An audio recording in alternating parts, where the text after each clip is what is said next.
Grabe guys, ang daming asin. Ayan no, grabe asin ba to guys? Hindi lang buhay, pastilan. Ayan o, daming asin. Tatang, bebe, nung nuk nuk nuk nuk nuk, ben nuk nuk nuk nuk nuk, ang nuk nuk nuk nuk, uy nuk nuk nuk nuk, uy. Nok nok nok nok. Ang aking alaga guys na maamo. Maamo yung alaga natin guys. So ayan o. Tik tik. Tuk tuk tuk tuk. Kruk tik tik tik tik. Ang ating alagang manok. Napakaamo nito guys. Ayan. Tik tik. Tik tik tik.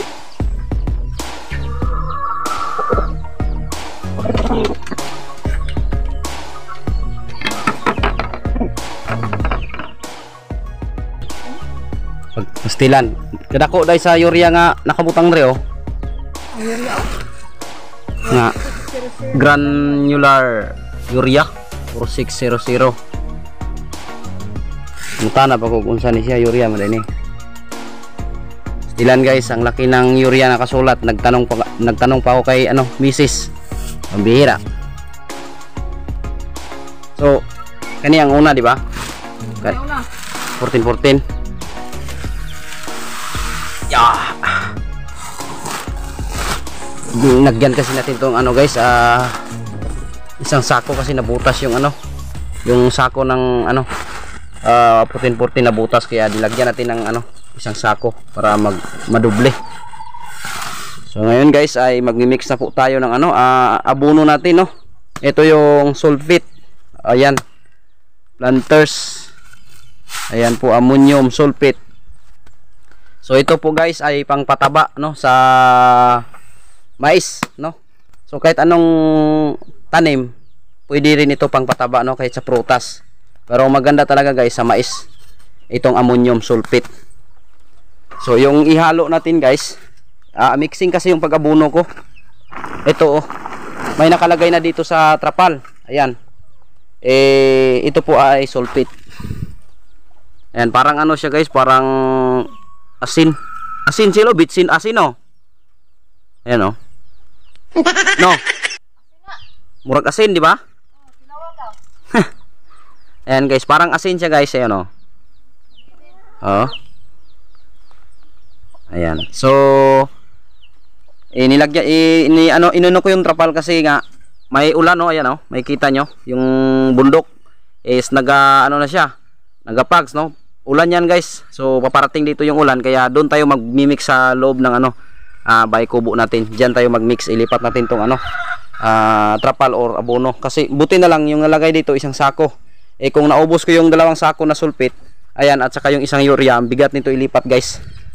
Alright, lipat muna natin no, kasi mulan. Ayan, umaambon na.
sulpit no.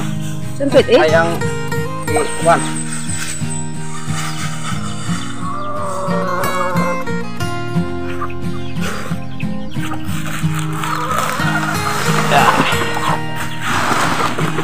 Bigat.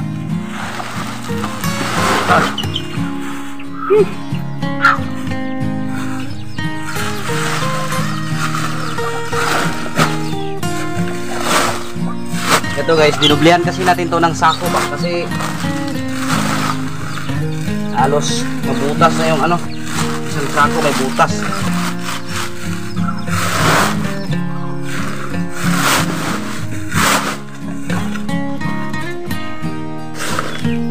Yan. So ayan guys, so 1414 Amigo Planters 1414. Ito po yung ano natin guys, complete fertilizer. Ito po guys, kumpleto na po ito siya no, pang pataba at pang palusog sa ating tanim na mais. No, complete fertilizer. So ayan. Yan po yung mga ayan nakalagay po dito guys, oh. Nutrigen. Ayan, ito. Nitrogen, phosphorus and potassium, sulfur. So yun guys. Ito yung imimix natin dito sa dalawang sakong sulfate, no, na pangpataba. Pero ito guys, kumpleto na to. Pero mas maganda talaga na i-mix siya, no, kasi matagal po itong matunaw kasi medyo parang hindi ito maano eh, hindi kagaya nitong sulfate guys na ano po siya, parang maliliit ba. Ayan no. So ito medyo malaki po to, kaya dapat abunuhan yung mais guys is nasa 15 days no, simula sa pagkatanim. Pero ito 11 days pa lang to guys. Abunuhan ko kasi nga yung ano natin dito is yung ulan no. Kasi kung abunuhan natin ito na hintayin ko pa na mag 15 days no, baka hindi tayo maka-jackpot na walang makaano tayo na walang ulan. So sayang yung abuno natin. Kaya ngayon maulan, ito yung time na para mag-abuno tayo. Hindi naman maano yung mais kung hindi talaga tama yung pizza sa pag-abuno, kasi tama talaga 15 days.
Guys, so tapos na po tayong nag-mixing sa ating abono para sa ating tanim na mais.